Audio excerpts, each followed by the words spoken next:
22 September 2025 రేపటి నుంచి సోమవారం రేపటి నుంచి దేవీ నవరాత్రులు ప్రారంభం కానున్నాయి. కావున ఆ తల్లికి మనం ఏం చేయాలంటే గనక ఆ తల్లి మీరు అనుకోవచ్చు, ఏముంది తల్లి మనకేం చూపించట్లేదు, ఎన్ని పూజలు చేసినా ఏముందని మీరు అనుకోవచ్చు. కాదమ్మా, ఆ పిచ్చి మాటను తీసి పక్కన పెట్టేసి ఈ 9 రోజులు నేను చెప్పినట్టు చెయ్యండి. ఆ తల్లి ఉందని, ఆ తల్లి మీ ఇంట్లోనే కూర్చుందని మీకు అనిపించిద్ది. ఖచ్చితం ఈ మాట. అర్థమవుతుందా? ఈ 9 రోజులు కూడా నువ్వు అతీత పూజలేం చేయనవసరం లేదు. కాస్త దీపం పెట్టి ఆ తల్లి మీద కొద్దిగా కుంకుమ, చిటికెడు కుంకుమ వేసి దండం పెట్టుకో చాలు. అది ఆమెకు సంతోషం. బెల్లం అయితే బెల్లం, లేదంటే గనక పెరుగన్నము, ఏదో ఒకటి పులిహోర, ఏదో ఒకటి నైవేద్యంగా చేసి పెట్టు. కనీసం పాలు, నీ దగ్గర పులిహోర అవి చేసే ఓపిక కూడా లేదు, పాలు పెట్టి దండం పెట్టుకో. ఆమెకు అదే చాలు. అర్థమవుతుందా?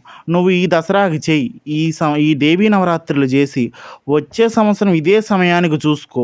అప్పుడు అంచనా వేసుకో, పోయిన సంవత్సరం నా జీవితం ఎలా ఉంది, నా సంసారం ఎలా ఉంది, ఈ సంవత్సరం ఎలా ఉందో చూసుకో. ఈ సంవత్సరం ఎట్టుంది, వచ్చే సంవత్సరం ఎట్టుందని నువ్వు లెక్కేసుకో. అర్థమవుతుందా? అమ్మ నీ దగ్గరకు రావాలంటే కనుక ఈ 9 రోజులు కూడా నియమ నిష్టలతో చెయ్యి. ఖచ్చితంగా అమ్మ నీ దగ్గరకు వస్తుంది, పిలిస్తే పలికిద్ది.